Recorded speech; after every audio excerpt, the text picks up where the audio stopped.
Once upon a time, in a land blessed with fertile fields and abundant harvests, there lived a man whose wealth was steadily increasing.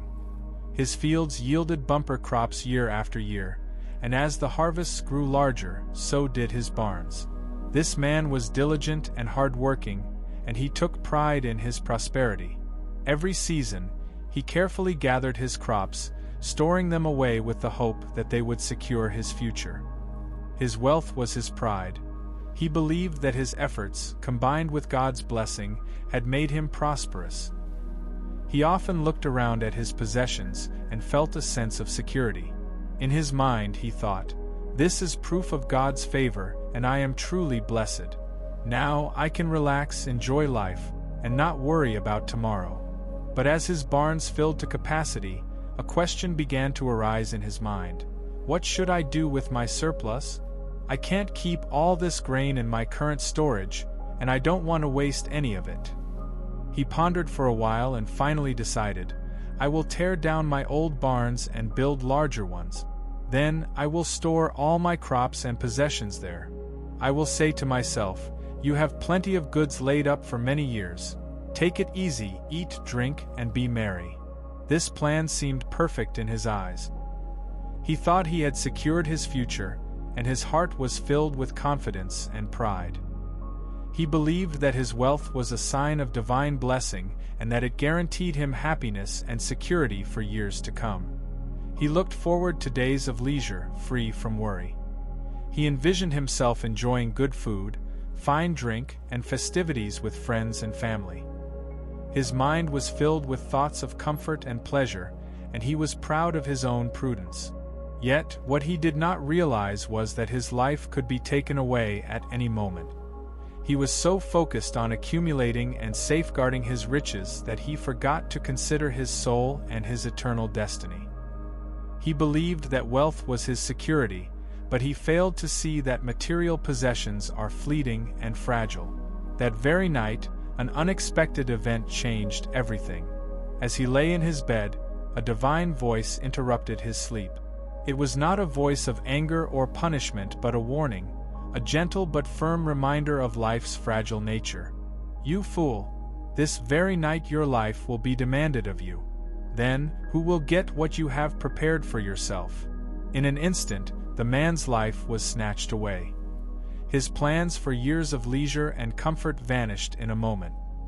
His wealth, which he thought was so secure, could not follow him into eternity.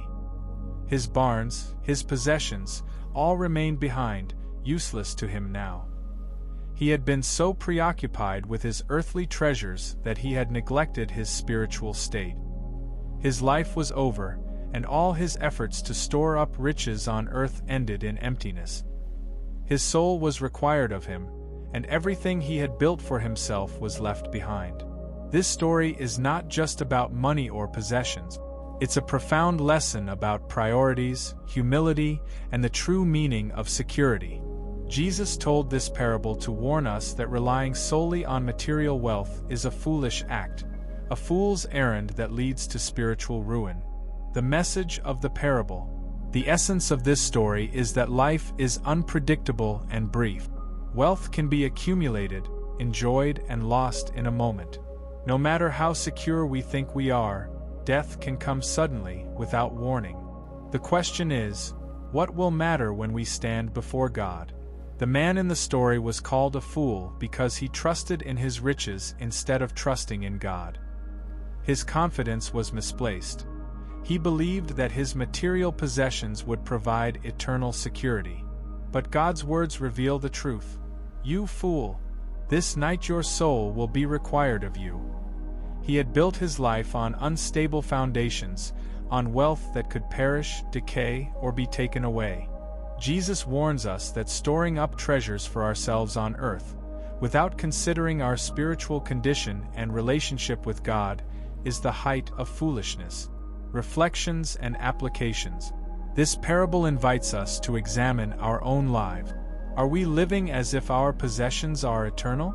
Are we investing in things that perish or in things that last forever? It prompts us to ask, where is my treasure? What is my true security? Many people today, like the foolish man, spend their lives pursuing material success, money, possessions, status, believing that these will bring happiness and security.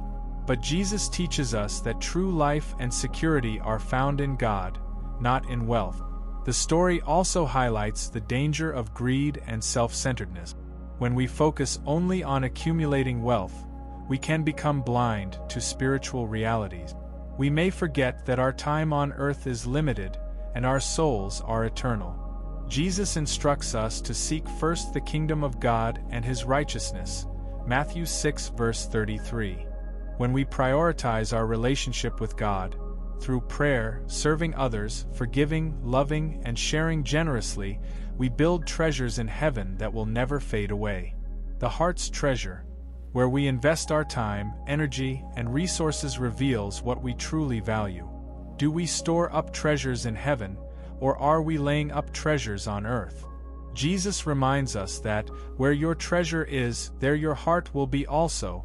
Matthew 6 verse 21. If our hearts are set on material possessions, we risk losing everything when death comes unexpectedly. But if our hearts are aligned with God's will, focused on eternal things, we will find peace, joy, and security that no earthly wealth can provide. Living wisely. The message of this parable is a call to live wisely. Life is uncertain, and no amount of wealth can guarantee our future. Therefore, we should invest in what truly matters: our relationship with God and our love for others. This involves practicing generosity, forgiving those who wrong us, and using our resources to serve others. It also means trusting in God's provision, rather than hoarding or worrying obsessively about tomorrow. A personal challenge. Ask yourself, are you living as a fool or as a wise person? Are you building your life on the eternal rock of Christ, or are you accumulating treasures that will perish? Are you prioritizing spiritual riches over material possessions? Remember, life is a gift from God, and we are accountable for how we use our time, talents, and treasures. We do not know when our time will come.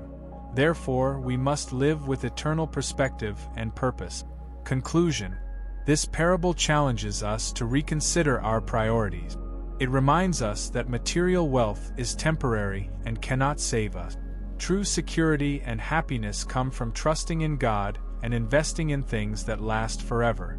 Let us live each day with wisdom, humility, and a focus on eternal treasures. Let us seek God's kingdom first, knowing that all other things will be added unto us.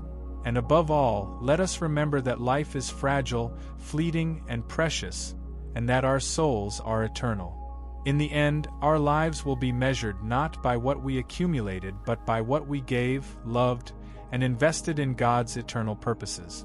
May we be wise, not foolish, storing up treasures in heaven where they will never fade away.